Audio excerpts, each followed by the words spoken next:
Edgar Wright is one of my favourite directors, if not my favourite. From his comedy to his editing style, everything within frame is a masterpiece.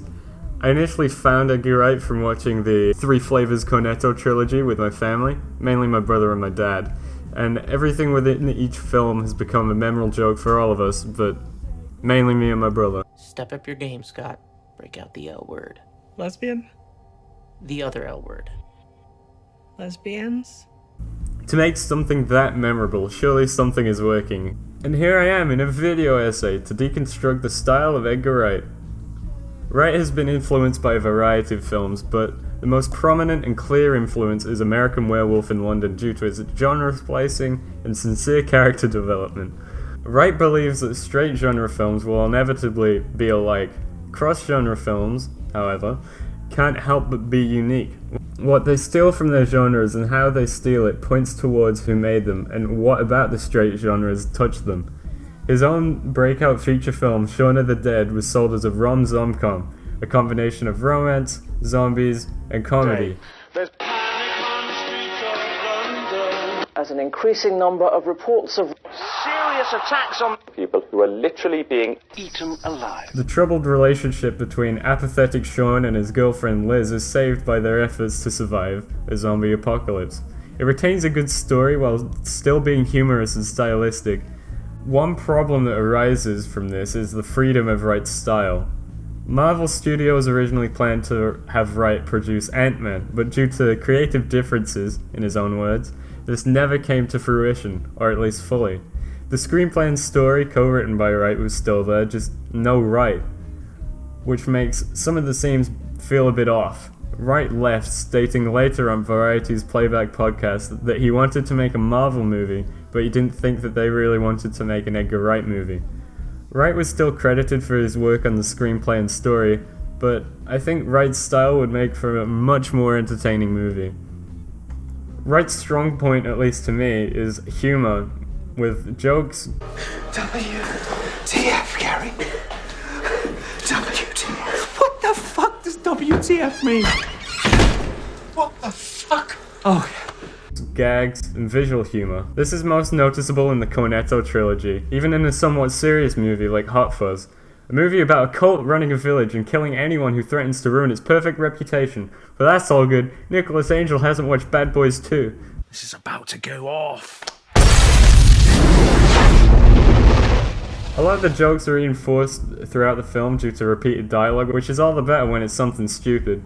While still being humorous, Wright still manages to have a somewhat serious main tone. Whether that be a village cult or alien entities controlling Newton Haven, it adds to the humorous aspect, as everything is that serious between all the actors, and therefore scales the hilarity of each scene. Another main part of Edgar Wright's style is intensity in the scenes. Most of the time this intensity isn't even needed, which makes it all the better, whether that be something as simple as pouring drinks, or having a nice chat. Knives? How did you meet Scott? Well... Oh, no. This is a nightmare. This intensity is best where it isn't needed, but in action scenes it just feels amazing.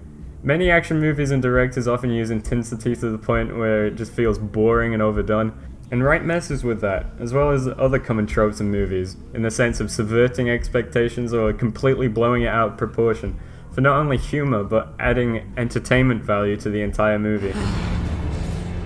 Nigga Scott. Nigga Scott. No. This is something I have to face. Myself.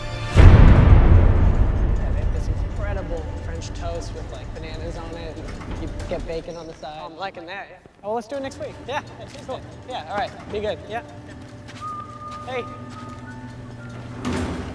What happened? Oh, nothing. We just shot the shit. He's just a really nice guy. We're gonna get brunch next week. Wright's soundtracks, while not as important, are one of my favorite things in his movies. Original scores and otherwise. I even have the soundtrack for Scott Pilgrim on my phone because it's filled with such bangers.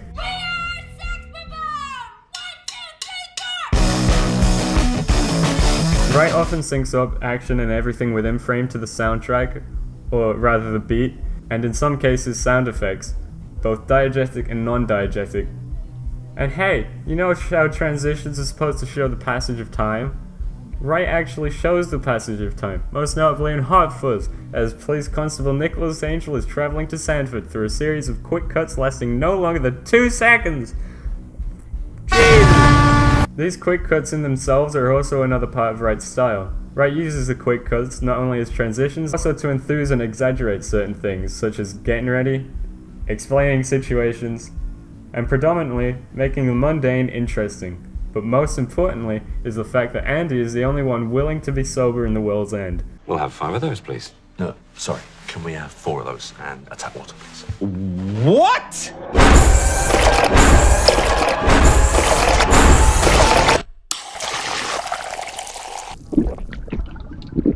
I don't believe this.